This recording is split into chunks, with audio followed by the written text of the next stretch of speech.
Well, hello there, beautiful creature of the night, and welcome back to Overfoolish. We are ready tonight to read you another part of the beautiful story of Dicentra, so sit on your bed or your sofa, take some water with you, and enjoy the stream. We're gonna start the game. Let's go.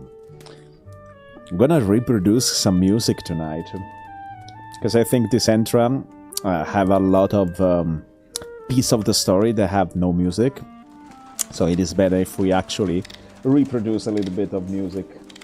Okay, let me check the volumes a little bit lower, like this. There it is, and load. Let's go. Guys, I changed the audio again. I hope that this time is way more clear. I hope so. Maybe a little bit more lower.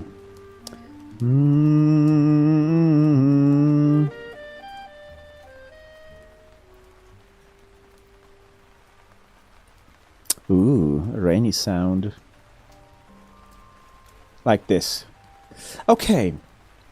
We are ready. I do inform you that for whatever reason, with the new NVIDIA drivers, when I play old games, like narrative games like this, my screen flickers, so sometimes I have to stop because my screen becomes black for a couple of seconds and come back. So if that happened, I'm sorry, okay? Let's go. Sorry, my voice is a little bit low because I've done my voice warm-up, but I exaggerated a little bit. Her eyes are completely dull. Silence fills the air. I open onto the window seat. I know what I will see before I look down. Nothing. Not a trace of Grell remains. A soft gale brushes against my fur. I look up. The moon had seen it all. I glare down upon us, not in disgust, but in glee.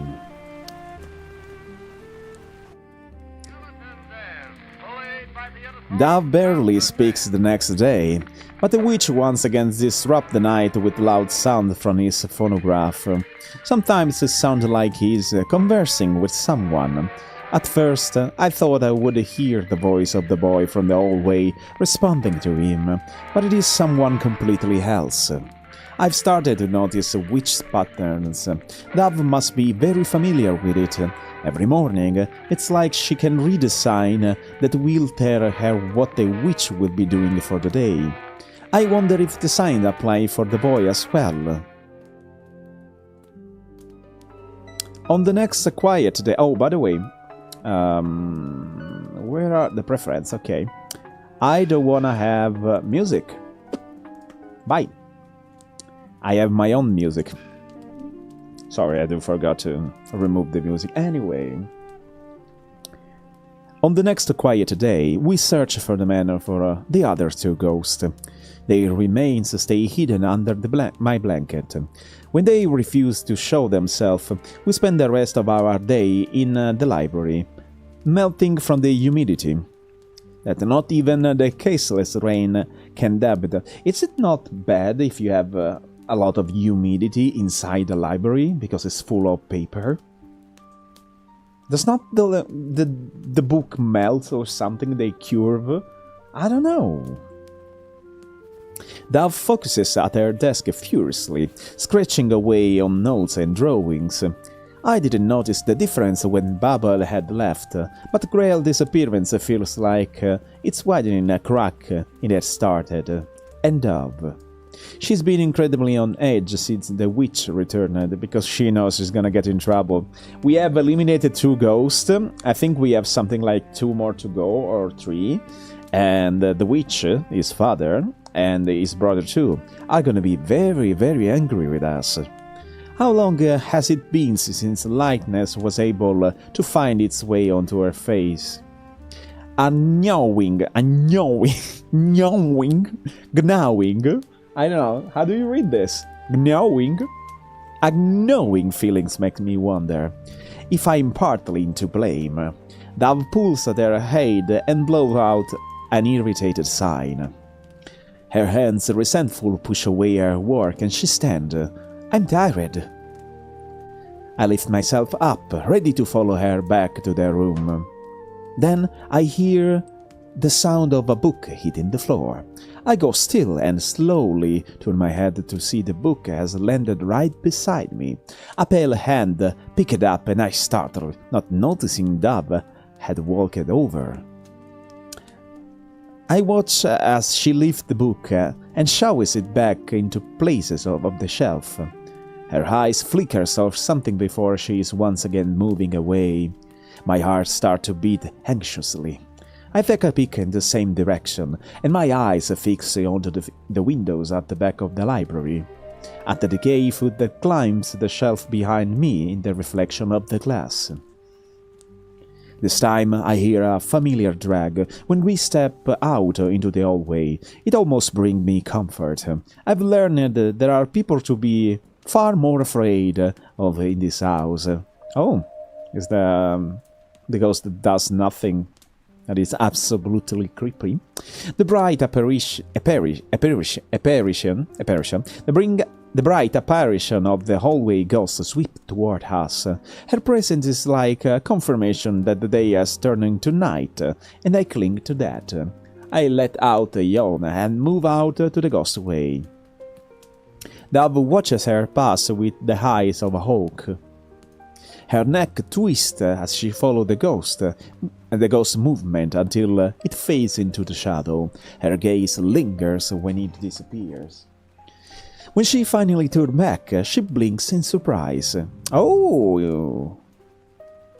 What the hell is that? This is a new ghost. This is a new ghost. I snap my hand around and find Odette standing right in front of the... Oh, maybe... Oh, Odette. No, it's Odette. It's Odette. One of the ghost's shadowy hands rises to its cracked face. Its fingers fall in a gesture like it's telling Dove to be quiet. Then its arm shoots out towards Dove. Dove screams, linked down the hallway. My ears go completely limp as I balk at the sight of Dove getting dragged away. Let's go! Tendril of phantom arms wrap around Dove's torso. Smoke rises from the touch between her and the ghost, forcing a loud shriek from Dove. I never suspected Odette to ever do something like this to Dove. I thought it would never do anything to hurt Dove, so why was it doing this? Dove's feet kicks and try to find purchase on the floor, but they only slip out from under her. Stop it! The ghost continued to drag her down the hallway. I snap out on my shock and chase after Dove and the ghost. Bark. I growl and bare my teeth at the ghost, but it makes no difference. How do I get it to let go? Panic starts to fill me. I try to bite the ghost. I try to pull Dove away. My feet land onto Dove's skirt, and I dig my claws on the floorboards to anchor myself. It's no use, though. Black tears drip down to Dove's chin. Odette, stop! I hear the sound of searing flesh where Odette's hands hold her fiercely. My nails start to lose their grip, and I'm pulled along with them.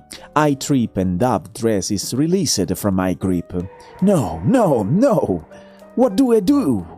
Only one solution comes to mind. Odette remains. Yeah, we're gonna eliminate Odette.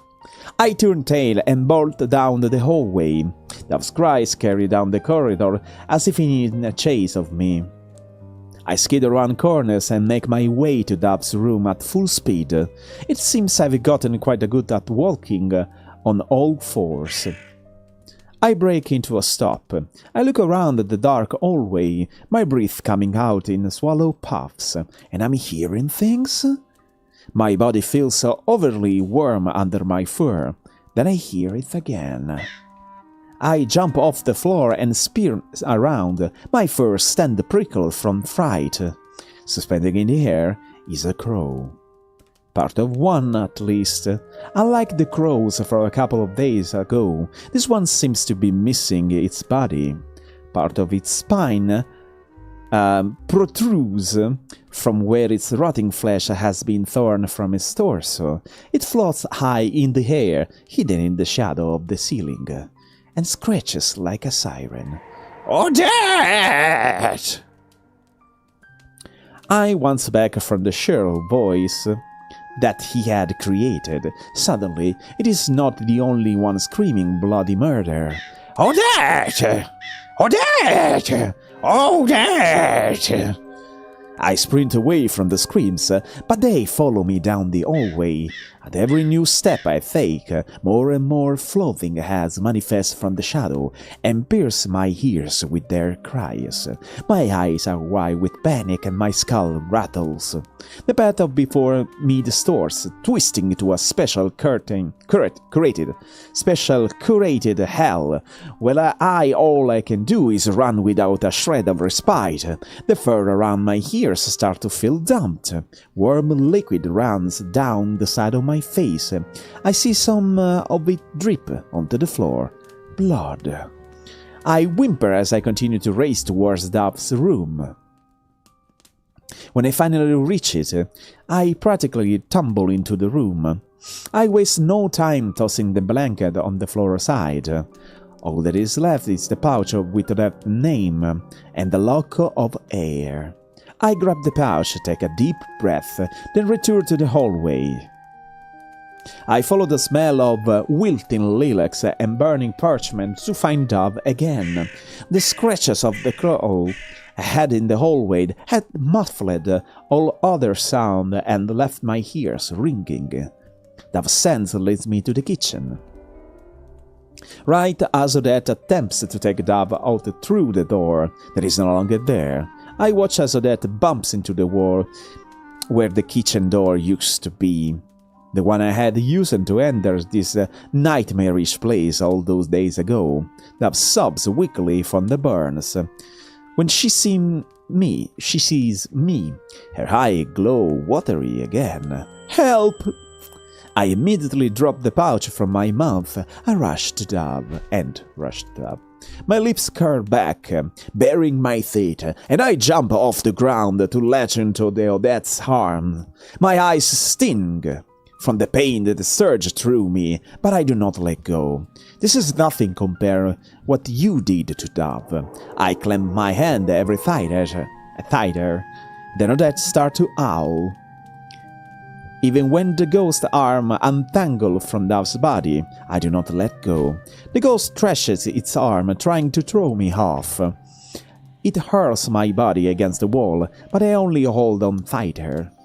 I whimper and growl in stubborn refusal. Aren't you supposed to care for Dove? You hurt her. I dig my teeth in further, now out of anger. Then I hear that sound. Oh, she disappeared. Wind chimes. I fall into the ground hard. My entire body aches. I gag and hack out a small amount of blood onto the floor. With blurry eyes I look for that. She is completely gone. I search for Dove and my eyes squint at the sight of fire coming from the hearth. Beside it, Dove's knees kneels limply against the wall, staring at the hands. Fingernails burn much easier than bones. I shiver. I guess it forgot. It didn't end well the first time it tried to take me away. I'm still trying to catch my breath when Dove rises. As she slowly drags herself out of the kitchen, I stumble after her as well. Her. My whole body is tense as I watch Dove push into the study. I stay in the hallway, crushed against the wall to stay out of sight. Father! I hear a tired groan from someone just waking up. As the witch has been asleep this entire time. What is it? Well, those look nasty. What is that old hag again? Foolish thing. Here, put this on the barns. Thank you. I can hear Dove start to shuffle out of the room. Oh, yes. It's your dog is still alive. My heart stopped, so he knows about us. How? He knows about me? Tension fills the air. It's so thick that it sticks to me like honey. I barely breathe. The sound of my heart thunders in my ears. Don't touch him. Dove's voice comes out hard. The witch laughs in response. Come now, darling. I'm sure you won't even remember this one after your mother returns. Oh my god, this is the quest?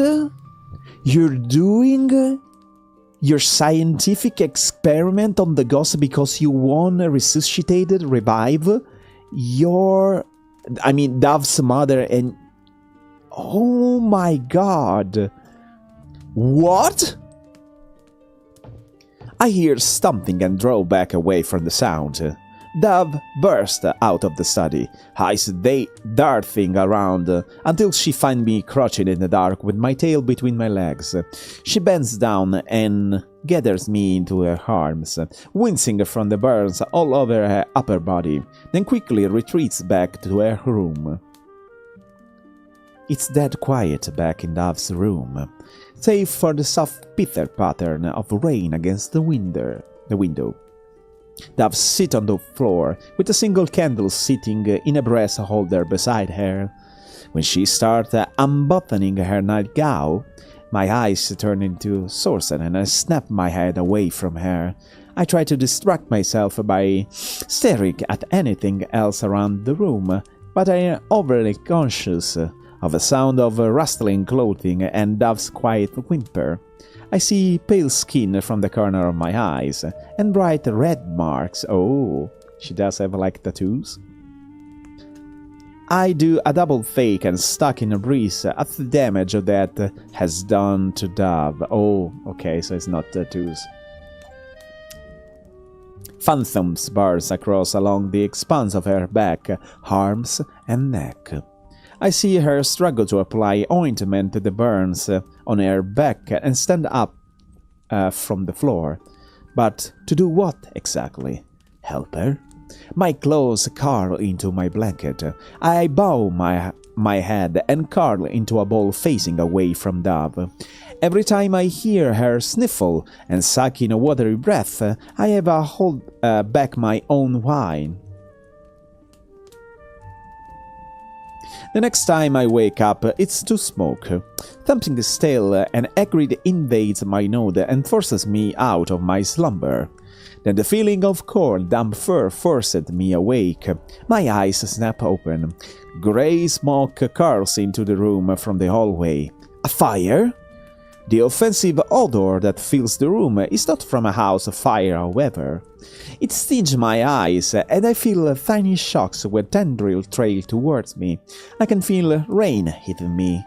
The blanket I lay on is soaked with water. I turn my attention toward the window. Then I jump up to my feet. Strong gale of wind pushes into the room, carrying the heavy rainstorm in with it. Oh, it's really raining inside. Rain floats to the floorboards and ripple from every drop that cascade in front outside. Doves stand at the wide open window, holding to the sleek frames and breathing out in panicked pants. Don't you want to go? Don't you want to jump down? Don't you? Her nightgown is drenched, and her pitch-black hair cling to her face and back. Her body trembles and holds unsteadily against the strong wind that slams into her. She does not look afraid in the slightest. In fact, as she looks out at the thundering sky, her wide eyes and flushed cold cheeks make her look more alive than ever. She looks down at the ground. I wonder what Grell thought of when he fell. Did he have time to think of anything at all? My heart races. Rain beats against my face and gets in my eyes. I wonder what his real name was, and if someone out there is still looking for him. She looks back up at the grey clouds. Bubble kept taking care of the garden and filling the flower waves. It didn't know why I had to. Grell wanted to leave. It didn't know why I had to. Odette wanted to take me away from here. Dove let us out a bitter laugh. It didn't even know why. She goes quiet, and frowns appear on her face. Ziri. Her face goes blank. Now you're more free than I ever be. Doves turn away from the window and starts to climb down. I watch in horror as her foot slips from the rain slicker window's wheel. I save her, of course. I howl and grab the back of Dove's dress before she can fall. I throw all my weight back to Dove stumble back into the room. She shrieks when she lands on the floor, right on her burns from the previous day. Violently knocking startles me. Dove! I recoil sharply when the witch breaks down Dove's door and strides into the room. His steps make the floor quake. The second he spots Dove crouching on the floor, he drops down to her level and pulls her into her arm.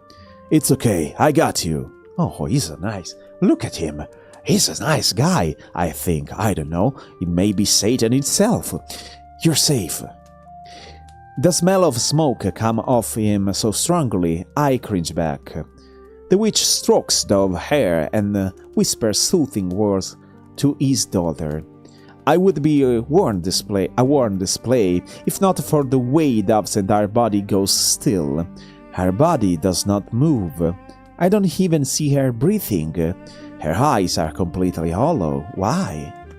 The only move I see her back is her eyes flickering down something on the floor. Her fingers twitch, then they start reaching for the candle holder beside them. Dread twists my gut. I watch with terror as Dove's finger curl around her brass object. But before anything can happen, the witch scoops up his younger daughter, and the candle holder slips out of her hand. The witch stands and starts to carry her out. Let's clean those, shall we? My God. Such excitement. Guys, give me 10 seconds. I need to refill my green tea.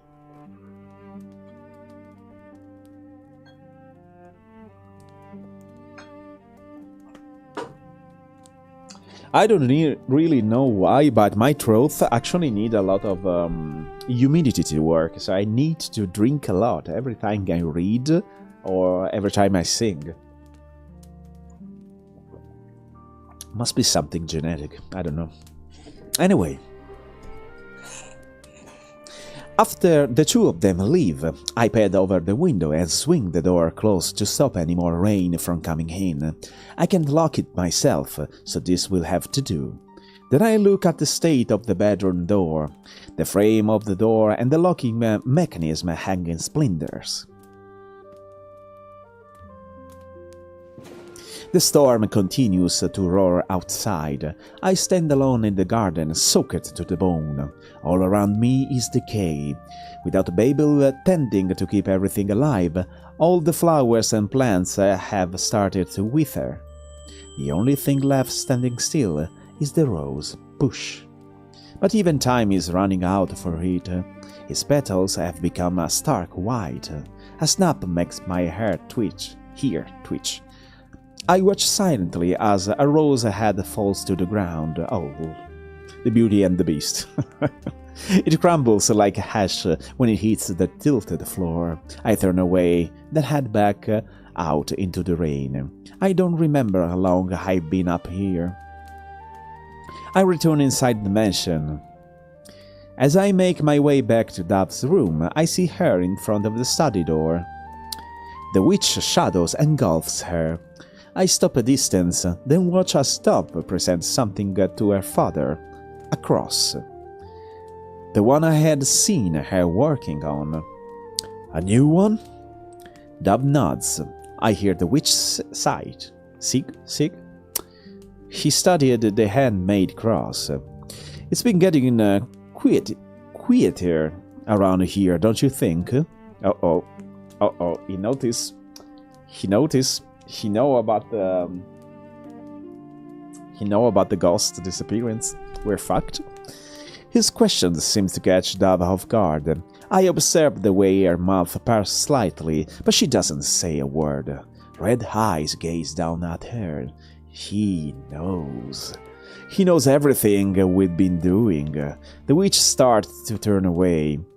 Very well, off the bed with you now. Oh, he doesn't care?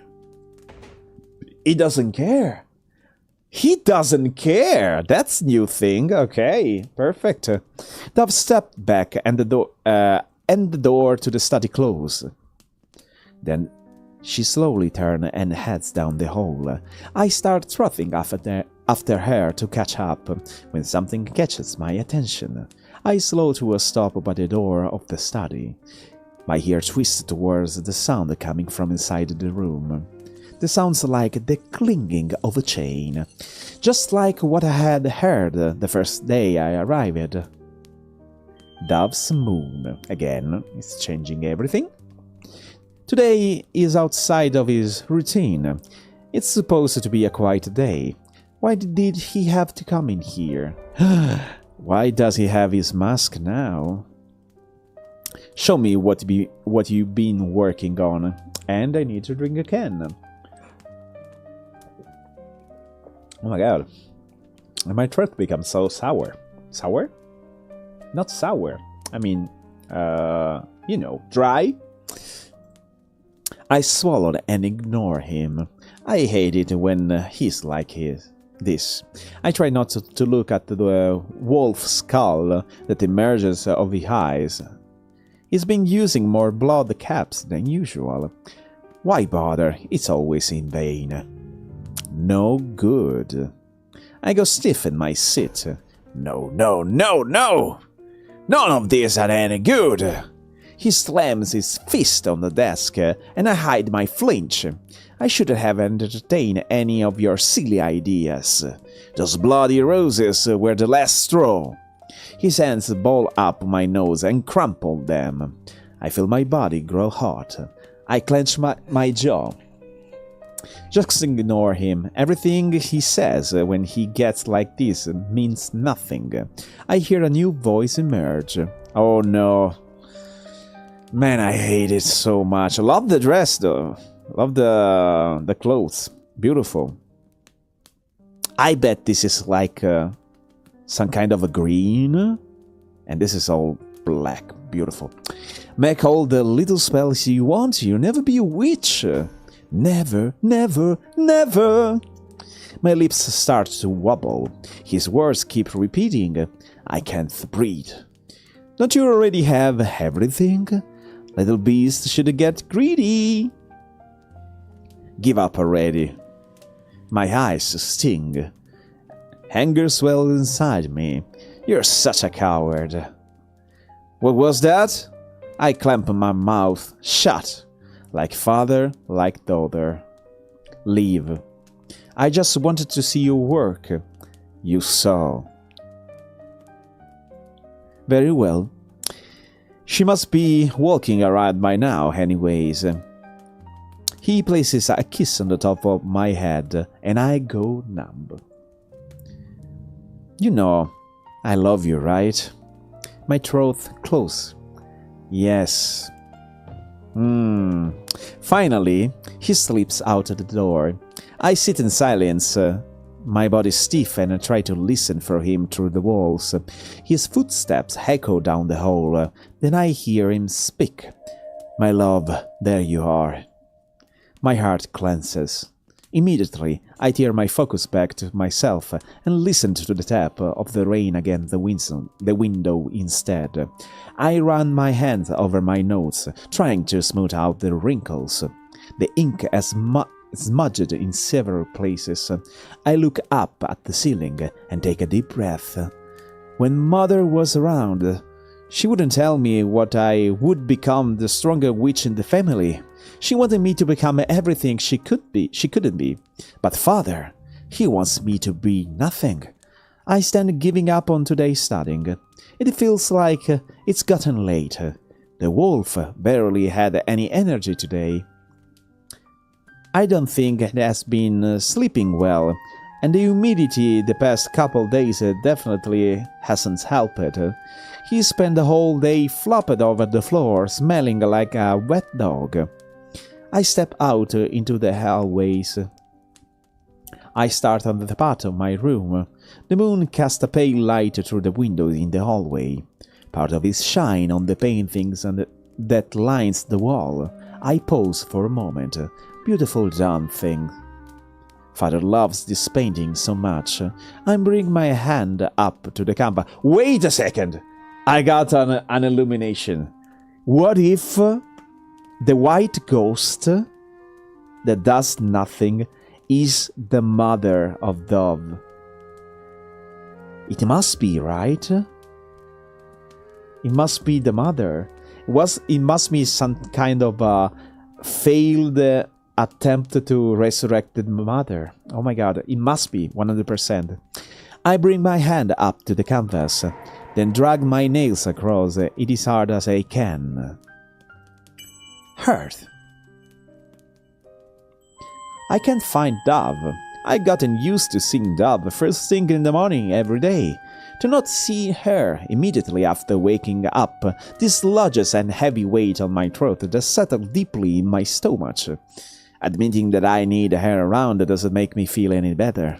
The emptiness I feel make me shoot to my feet, my eyes frantically flicking to every corner to the room in search of Dove. Something feels horribly wrong. My gaze, filled with panic, swing to the windows. It sits close and secure.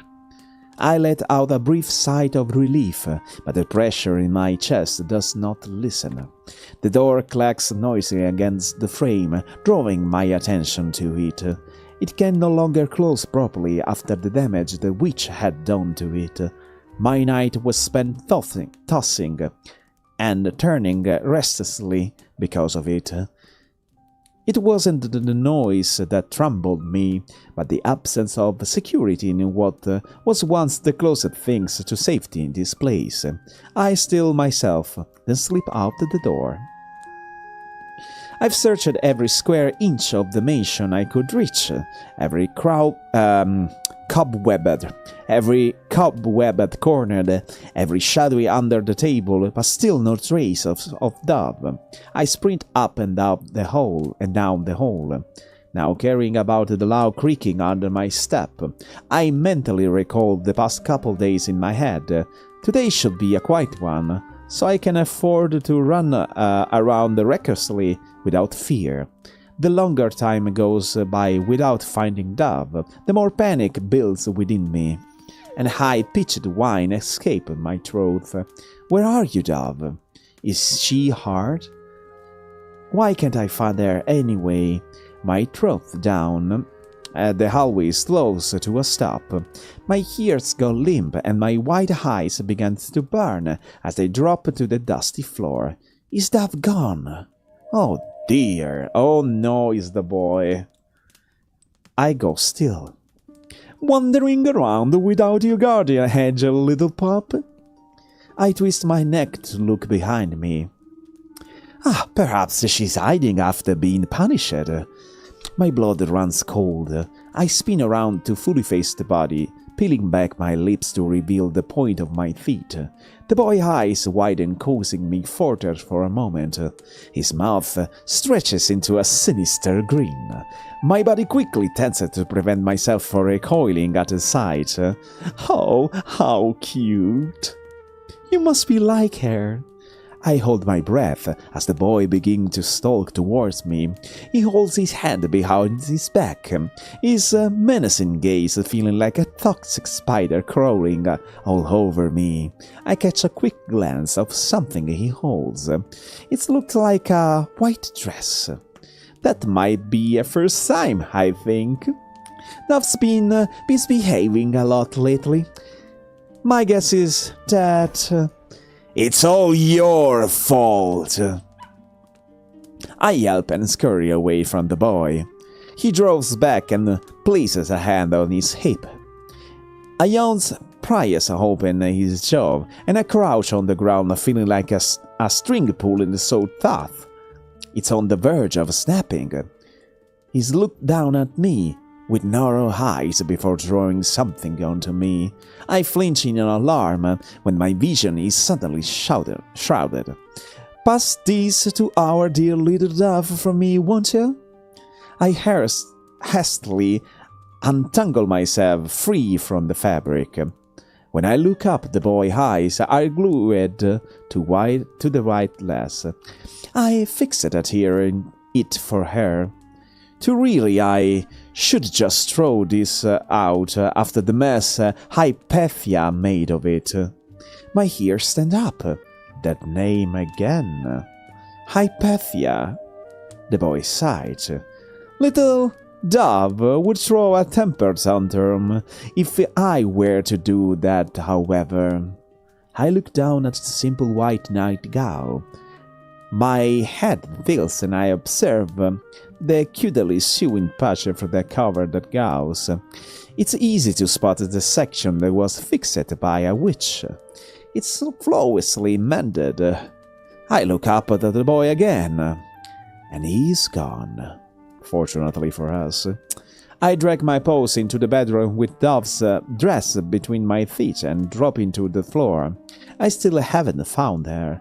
My eyes flicker over the window again, still closed and secure. I start to whine. Where are you, Dove? I pace around the rooms. My nails tap lightly on the floor. I sniff loose sheets of paper and books, but the entire room is already filled with the overwhelming scent of old paper and floral decay. I suck in a deep breath, then let out a long howl in distress. Where? Hush. I perk up at the sound of Dove's raspy mumble. Why are you being so noisy? I instantly turn towards the direction of her voice, and I face her bed. My eyes gouge the size of a saucer. Has she been in her bed this entire time? I leap from the curtain of the canopy, licking on them with my feet, and I yank it open. Dove hisses from the light that disturbs the darkness she lies in. I stand up on my haunches, desperate to make sure she's really there. My whole body chills. My claws curl into the rumpled bed sheets of the foot of her bed. Oh, she's there, and she's crying. Oh, little thing. What are all these scratches? Who did this to you? Dove squints at me in confusion. Oh, dolls, okay. Hanging from the ceilings of the canopy, a cluster of dolls swings and stare. I can see the white bone of their little heads twitch and wobbles as they look down upon me. Their beady black eyes are devoid of any souls, yet I feel a weight pressed down on me from their gaze. The dresses are elaborate, but the exposed part of their bodies are roughly whittled and splintered, tied together with a twine that bleeds red. Chunks of hardened skin and a scrap of stiff fur cling to the bone that makes up the doll. Animal bones. I swallow and breathe shallowly. These had to have been made by the witch. Between the dolls I spot dried flowers tangled in the string that suspend them. I suppose the smell of dead lilacs is more favorable than the smell of rotting flesh. Dove pushes herself up onto her elbow, and I stiffen when I hear her voice. Her whines. Whines? I hear her whines. I think it's whines. Whines? Whines? She shifts more into the light, her sleeves pulling back into the process. Crawling from the tip of her fingers all the way up to the shoulders are shallow cuts that crisscross all over the expanse of her skin. Did you do that to yourself? Do you do this to yourself? Punish it. That's what the boy said. Dove's face scrunches in anger. Go away. Her voice comes out in a malicious hiss, yet I can see that the way her shoulders shake desperately, trying to contain how she really feels. My brows pinch and I feel a prick of irritation sweep over me. I hate seeing her doing this, seeing her try to bottle up how she truly feels. Why can't she just let it all out? Would it really that be disastrous if she did? If she opened the gates of her heart just a little, would it feel like the world is ending? I look up the dolls and stare into the observant eyes. They loom over Dove like wardens stationed in front of her beast cage. I dig my claws into the sheet. I won't leave. She wants me to leave her alone, so I will. I think she needs a little bit of comfort, so I think I will not leave. Because she feeling discomfort, and we are like, how do you call it? Emotionally helpful pet, so I think I want to leave. Dove plops back down and sucked in a sharp breath. She tucked her blanket up to her ears, and I take that the sign that I should leave her alone, but I don't. Dove let out a small gasp when I jump onto the bed. She snaps her head up to look at me. Her rounded eyes focused on me, and I settle down right beside her. I don't want to be a scaredy cat anymore. My heart thuds as I rest my head on the pillow beside Dove's. She glares at me. I told you, go away! She tries to sound cold, but the tremble in her bottom lip and the curve of her pinched paws contradict her mask. I move even closer until my warmth is shared with Dove. Her expression finally falls apart. I knew it, you need some emotional help. I'm a good doggo. Look at this image. It's so beautiful and cute. Oh my god. It must be so fluffy. I hold her glossy blue eyes in mine.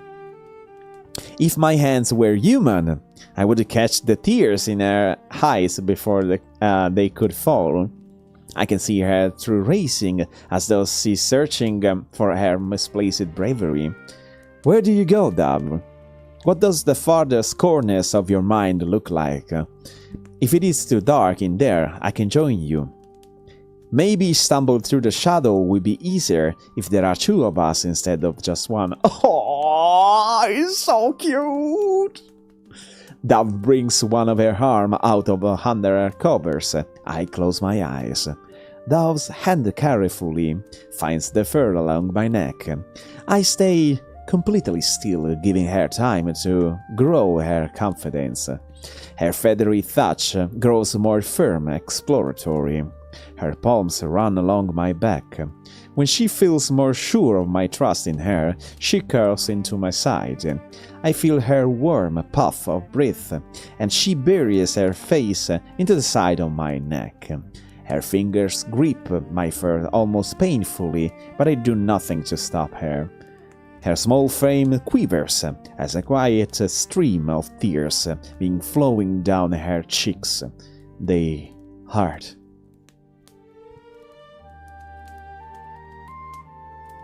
After crying, Doves fall asleep, still clutching onto me. The dolls above stare directly at us, allayed with her. I narrow my eyes as I watch them hang lifelessly. How can they be lifelessly if they stare at us? If they dare to disturb Dove's sleep, I'll tear them down and reduce them to splinters. They remain silent, however. My ears begin to pick up a sound. It sounds like a buzzing of a fly. Oh, that was Ziri's mother. Okay. I watch as Dove lights the final candle on the table. The flames flicker and devour each other until they form a single entity. I stare at the grey smoke that rises to the ceiling with worry. Before he died, he would make me a treat behind his mother's back and show me his sketchbooks. They were too good for a place like this. That's why they didn't last long. Alive, at least. With a flick of her oh my god. Wrist! With a flick of her wrist, Dove kills the flame of her last matchstick. The flames grow bigger and bigger. She takes a step back and admires her work. Every candle of the dining room tables has been lit. This was Dove's idea to lure out the last ghost on our list. The flames roar and grow taller by the second. She crouches down to pick something up the floor before promptly getting back up. The object sits on the palm of her hand. She looks down at it, closes her hand, and takes a step towards the flames. Oh, I glance at how close she moves on the fire. Hot hair billows, the pointed strands of her hair and lick of the flame come close enough to singe the hands. Thou stare at the fire, mesmerized by the wisp of red, orange, and white. That actually happened with me too. When I see fire, I get really mesmerized, like hypnotized by it. I don't know why. I really like fire. I don't like to set things on fire, but I like lit candles and watch them, if you know what I mean. She lifts her hand, like she meant to caress on one of their infernal curs. That's all it takes for it to appear. Ziri manifests out of the shadow behind Dove. Oh, hello. Her hands freeze in place when she hears his cry. Quick, as always. I cringe at the coldness that drips from her words. Dove pulls her hand back and fiddles with the object in her hand. I never asked for your protection. I don't need it. I never did. Her mouth curls downward. She whispers so quietly, my ears twitch, trying to catch her next word. I just wanted you to be my friend. She closes her hands together and crease from between her brows. Her eyes close. I am sorry you had to meet me. Her eyes open again. I can see her straining to not turn and look at the ghost one last time. Her lips start to wobble, and I see her swallow a lump in her throat. Your mother is waiting for you, Ziri.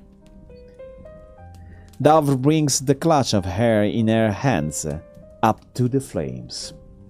Ziri screams when it sees Dove approach the fire. It raises its long, thin arms, just as the bundle of hair catches onto the flames. Out of all the others, these remain burn the easiest. Spindly finger brush against her back, sending Dove into the violent flinch. She takes in a sharp breath and unconsciously recoils away from the ghost's touch before the flaming bundle in her hands is thrown into the heart of the fire. Ziri lets out a screech when it sees Dove move too close to the fire. Then I jump when Dove cries out. I watch it as she tumbles back, clutching her hand in the process. Redness begins to form one tip of her fingers. I yelp and rush to her side. The candle flames begin to burn out of control. The smoke fills the room, and I can hear Dove choke in a cough. My heart thunders. Oh God, how are we going to put this out? Doves drop to her knees and cover her mouth and nose. The smoke grows thicker, making the room hard to see. I let out a whimper and grab Dove's sleeve. We have to get out of here. Dove fumbles toward and blinks away tears from the smokes. Soon after, I feel my own eyes burn. I try to stay low on the ground, but it's already becoming too hard to breathe. I wheeze for oxygen and try to drag Dove with me as I search for the way out of the room. Dove's body grows heavy. I can hear her rasp from hair. Black dots started to creep into the corner of my vision. I can feel the strength in my body begin to deplete. Then I hear a series of snaps. Within a second, the window of the dining room bursts open, and all the smoke in the room is magically pushed out with a strong gust of wind. I squeeze my watery eyes, shut and slide onto the floor from the strength of the gale. My nails leave scratch marks where they close into the floorboards. When it stops blowing, I blink rapidly to return moisture to my eyes. Dove coughs and gaps beside me on her hands and knees. I slowly try to lift myself off the floor. I go rigid and at the sound of footsteps entering the dining room. Uh-oh. The witch eyes rake over the room from the melted candles to the scorch marks of the ceiling.